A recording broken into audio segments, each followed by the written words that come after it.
नवनीत राणा, जिन्हें आज पूरा देश सबसे खूबसूरत और बुद्धिमान युवा महिला सांसद के रूप में जानता है, जिन्होंने महाराष्ट्र में शिवसेना सरकार के गढ़ अमरावती में दिग्गज नेता आनंदराव अडसूल को चुनावी मैदान में मात दे दी थी और जो अपने मजेदार भाषणों से विपक्ष की बोलती बंद करवा देती हैं। क्या आप जानते हैं, उसी नवनीत कौर राणा ने फिल्म इंडस्ट्री में नाम कमाने से लेकर सियासी मैदान में कदम रखने तक काफी संघर्ष किया है। तो कैसे मुंबई में जन्मी एक आम लड़की ने बिना किसी सहायता से साउथ फिल्म इंडस्ट्री में अपना नाम रोशन किया? कैसे शुरू हुई नवनीत कौर और रवि राणा की लव स्टोरी, और क्यों नवनीत राणा ने फिल्म इंडस्ट्री छोड़कर राजनीति में कदम रखा, जानेंगे इस वीडियो में। साथ ही उनके कुछ मजेदार भाषण भी सुनेंगे, लेकिन उससे पहले नए दर्शक जल्दी से चैनल को सब्सक्राइब कर दीजिए। दोस्तों, साल 2019 में निर्दलीय उम्मीदवार के रूप में जब नवनीत राणा ने अमरावती से चुनाव जीता था, तब पार्लियामेंट में कदम रखने के बाद शुरुआत के कुछ सत्रों में ही नवनीत राणा के समर्थकों की संख्या महाराष्ट्र से बढ़कर पूरे देश में फैलने लगी। उन्हें सबसे सुलझी हुई युवा नेता की तरह पहचान मिली।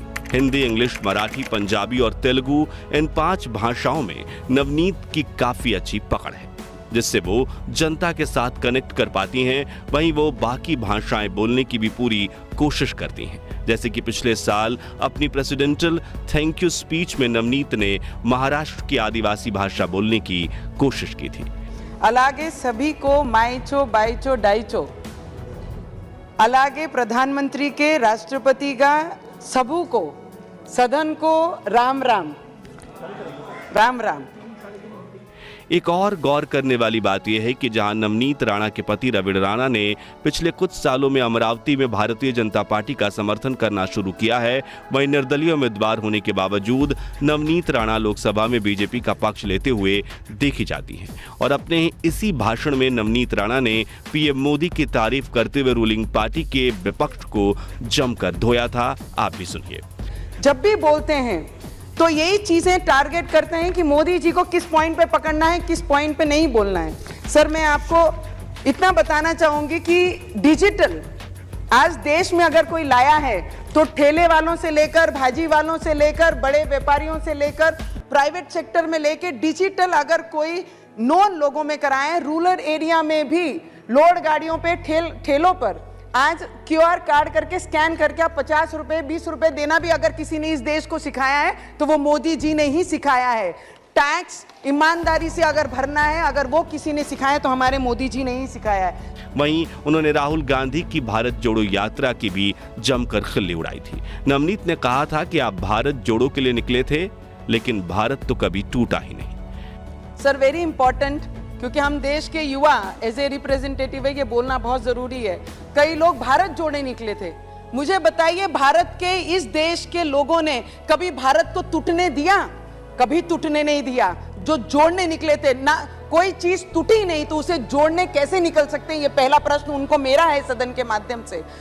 आगे उन्होंने आर्टिकल 370 हटाने का बिल लाने वाले गृह मंत्री अमित शाह की काफी तारीफ की थी। अगर हमारे गृह मंत्री ने 370 इस सभागृह में लाया नहीं होता और 370 हटाया नहीं होता तो इतने स्वाभिमान से ये जाकर अपना भारत जोड़ो का समापन वहां नहीं कर सकते। Sir, thank you. यहाँ नवनीत इतना तेजी से बोल रही थी कि लोकसभा अध्यक्ष भी उन्हें कह रहे थे कि अभी बस कीजिए, लेकिन इन्होंने अपना इस भाषण में इतनी मजेदार एंडिंग की थी कि विपक्ष की तो बोलती बंद हो गई थी। लेकिन आपकी हंसी जरूर छूट जाएगी। मुझे ऑपोजिशन को एक प्रश्न पूछना है। ये एक उंगली अगर प्रश्न पूछना है, ये एक उंगली अगर ये जो आज सरकार में उनके ऊपर दिखाते हैं तो इन्होंने ये याद रखना चाहिए कि 4 उंगलियां इनके तरफ रहती हैं। अगर इनके घोटाले अगर किसी ने निकाले तो अंक खत्म हो जाएंगे, पर इनके घोटाले समाप्त नहीं होंगे। सर, ये चीज ऑपोजिशन ने याद रखनी चाहिए। जो काम करता है गलतियां उनसे ही होती हैं। आपने ना कभी काम किया, ना लोगों के लिए कभी प्रयत्न की, ना लोगों के लिए कभी जॉब्स अपॉर्चुनिटी कैसे आएगी देश में, उसके लिए काम नहीं किया। सर, अभी हाल ही में जब Amit Shah criminal identification amendment bill लाए थे, तब नवनीत राणा ने इसका भी समर्थन किया था। साथ ही बिल का विरोध करने वाले विपक्षी सांसदों को भी 2-4 सुना दी थी, जो सुनकर गृह मंत्री अमित शाह के चेहरे पर भी मुस्कुराहट आ गई थी। तो हर नियम और कायदे में ये सख्ताई लानी बहुत जरूरी है, तब जाके क्राइम और क्रिमिनल्स हमारे देश में कम होंगे। ये इसका सबसे बड़ा उदाहरण है। जो कुछ करेगा नहीं उसे कुछ डर नहीं। तो मुझे लगता है जो नहीं कर रहा वो ये सब चीजों में फेवर में बात कर रहे हैं, और जहां जहां डर है उनके शब्द ऑटोमेटिक निकल रहे हैं। आगे नवनीत ने कहा कि अगर नई टेक्नोलॉजी लाएंगे नहीं तो देश आगे कैसे बढ़ेगा। इसी वजह से 70 सालों से हम जहां थमे हैं वहीं रुके हैं। आगे उन्होंने ये कहा, 370 लाए थे तब भी तकलीफ थी, और अगर एडवांस टेक्नोलॉजी लाते हैं, आइडेंटिफिकेशन करवाते हैं, तब भी तकलीफ है। मुझे लगता है ऑपोजिशन को हर बात में इसके अगेंस्ट तकलीफ है, क्योंकि ये काम अच्छा कर रहे हैं और हमारे होम मिनिस्टर हर चीज में सक्षम है, चाहे वो कश्मीर के मुद्दे को लेके हो या देश की सिक्योरिटी के मुद्दे को लेकर हो या सेना पे हमारे सैनिक लड़ते हैं उनके फेवर में बात की जाए। वहीं जब विपक्ष के सबसे बड़े नेता राहुल गांधी लोकसभा सत्र में मोदी सरकार को टारगेट करते हुए कुछ कहते हैं, तब भी नवनीत उनकी बातों का कड़ा जवाब देने की पूरी कोशिश करती हैं। और मैं आज आप लोगों पर इतना आक्रमण नहीं करूंगा, मतलब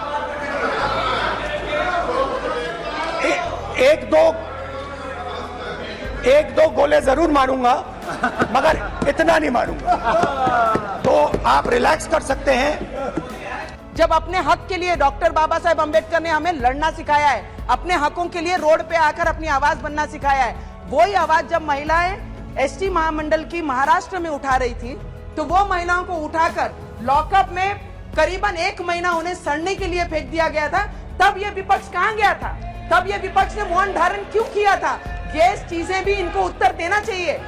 बता दें 2019 के आम चुनाव में नवनीत कौर का समर्थन एनसीपी यानी नेशनल कांग्रेस पार्टी ने किया था, लेकिन सांसद बनने के बाद से नवनीत हमेशा से भारतीय जनता पार्टी के पक्ष में रहीं। ऐसे में ये बात रहस्य बनी हुई थी कि आखिर 2024 चुनाव में नवनीत राणा किस पार्टी का हिस्सा बनेंगी या इस बार फिर निर्दलीय ही चुनाव लड़ेंगी।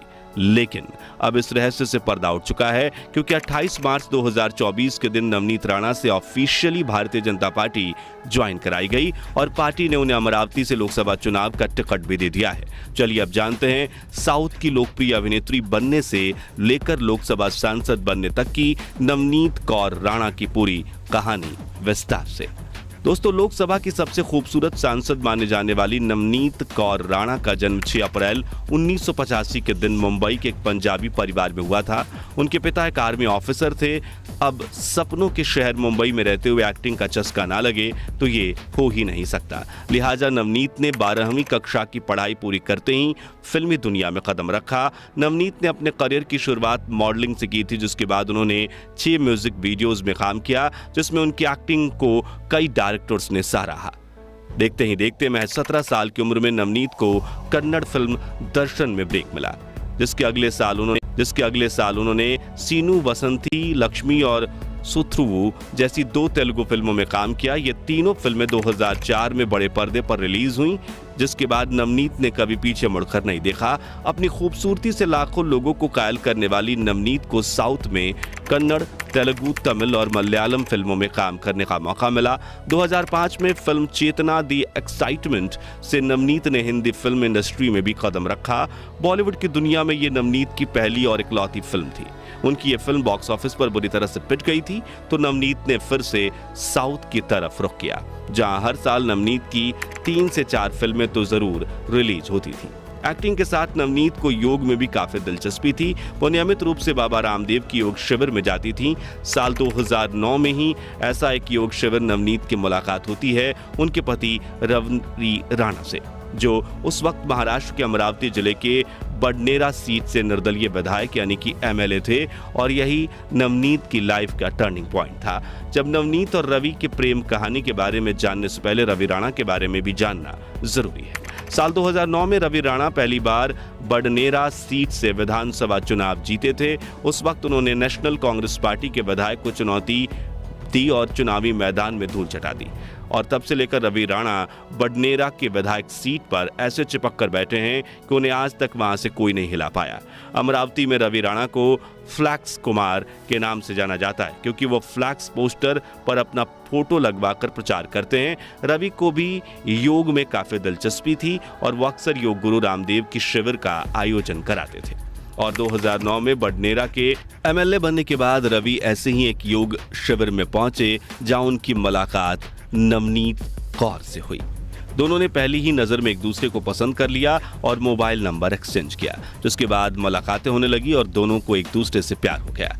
यहाँ एक दिलचस्प बात यह है कि नवनीत कौर बाबा रामदेव को अपनी पिता समान मानती हैं और रवि राणा को डेट करने से पहले उन्होंने बाबा रामदेव से इसकी इजाजत मांगी थी, जिसके बाद अगले 2 सालों तक दोनों ने एक दूसरे को समझने की कोशिश की, जिसे लेकर रवि बताते हैं कि मैं जमीन का हीरो था और नवनीत पर्दे की हीरोइन थी, मगर फिर मैंने देखा कि अंधेरी में वो अपाहिज बच्चों की मदद कर रही हैं, अंध विद्यालय में जा रही हैं और अपनी कमाई का 25% हिस्सा गरीबों को डोनेट कर रही हैं। और मुझे समझ आ गया कि हमारे विचार एक जैसे हैं, जिसके बाद 2010 में रवि और नवनीत ने शादी करने का निर्णय लिया, लेकिन वो दूसरे सेलिब्रिटीज और नेताओं की तरह 5 स्टार होटल में नहीं बल्कि सामूहिक समारोह में विवाह करना चाहते थे, जिसके लिए उन्होंने पूरे 1 साल तक प्लानिंग की और 3 फरवरी 2011 के दिन अमरावती में बाबा रामदेव की एक संस्था के साथ मिलकर सामूहिक विवाह समारोह का आयोजन किया गया, जिसमें 3720 जोड़ियों की शादी हुई।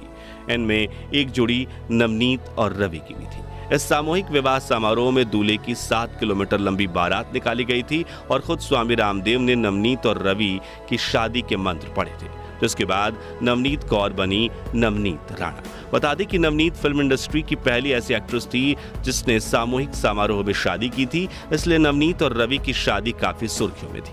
शादी के बाद नवनीत कौर राणा ने ग्लैमर की दुनिया को हमेशा के लिए अलविदा कह दिया। 2004 से 2010 के बीच अपने छोटे से फिल्मी करियर में नवनीत ने 1 हिंदी, 1 कन्नड़, 1 मलयालम, 2 पंजाबी, 2 तमिल और 17 तेलुगु फिल्मों में काम किया और साउथ में अपने करोड़ों फैंस बनाए।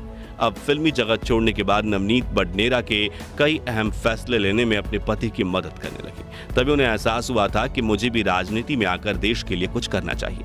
कहा जाता है कि शादी के बाद शुरू से ही रवि नवनीत को पॉलिटिक्स में कदम रखने के लिए मोटिवेट किया करते थे और उन्हीं की वजह से नवनीत ने सियासी करियर की शुरुआत की। शादी के 3 साल बाद साल 2004 में नवनीत पहली बार चुनावी मैदान में उतरी। उस वक्त के आम चुनाव में नवनीत को एनसीपी यानी नेशनल कांग्रेस पार्टी ने अमरावती से टिकट दिया था। हालांकि शिवसेना के दिग्गज नेता आनंद राव अडसूल ने नवनीत को चुनाव में हरा दिया। उस वक्त नवनीत के पति रवि राणा बीजेपी शिवसेना सरकार को सपोर्ट कर रहे थे। सियासत के ये उलटवासी ही नवनीत राणा और उनके पति रवि राणा की खूबी रही है। वे निर्दलीय होने का भरपूर फायदा उठाते हैं और जिस सियासी खेमे के लिए सबसे ज्यादा फायदा देखते हैं उस तरफ हो जाते हैं, क्योंकि जहां रवि राणा निर्दलीय विधायक है वहीं उनकी पत्नी नवनीत निर्दलीय सांसद। अब यहां नवनीत के सांसद बनने की कहानी बड़ी अनोखी है। तो 2014 में चुनाव हारने के बाद नवनीत ने अमरावती की जनता के लिए कई मुद्दों पर आवाज उठाई और अमरावती की जनता नवनीत से जुड़ने लगी। फिर 2019 में नवनीत एनसीपी और कांग्रेस की सहायता से अमरावती से लोकसभा के चुनावी मैदान में उतरी। अमरावती लोकसभा सीट शिवसेना का गढ़ रहा है और 1999 से लेकर 2019 तक शिवसेना लगातार यहां से जीत रही थी। 2019 में शिवसेना ने अपने दिग्गज नेता आनंद राव अडसूल को अमरावती से चुनावी मैदान में उतारा, मगर इस बार निर्दलीय उम्मीदवार नवनीत राणा ने बाजी पलट दी। जहां आनंद राव अडसूल को सिर्फ 4,73,996 वोट मिले, वहीं 5,10,947 वोट्स पाकर नवनीत राणा अमरावती से लोकसभा चुनाव जीत गईं और निर्दलीय पार्टी सांसद बनी और यहीं से नवनीत की जिंदगी के नए अध्याय की शुरुआत हुई, जहां इन्होंने भारतीय जनता पार्टी की रूलिंग गवर्नमेंट का साथ देने की शुरुआत की थी और आज इन्हें बीजेपी की तरफ से चुनाव टिकट भी मिल चुका है। तो दोस्तों, आपको नवनीत राणा की जर्नी और ये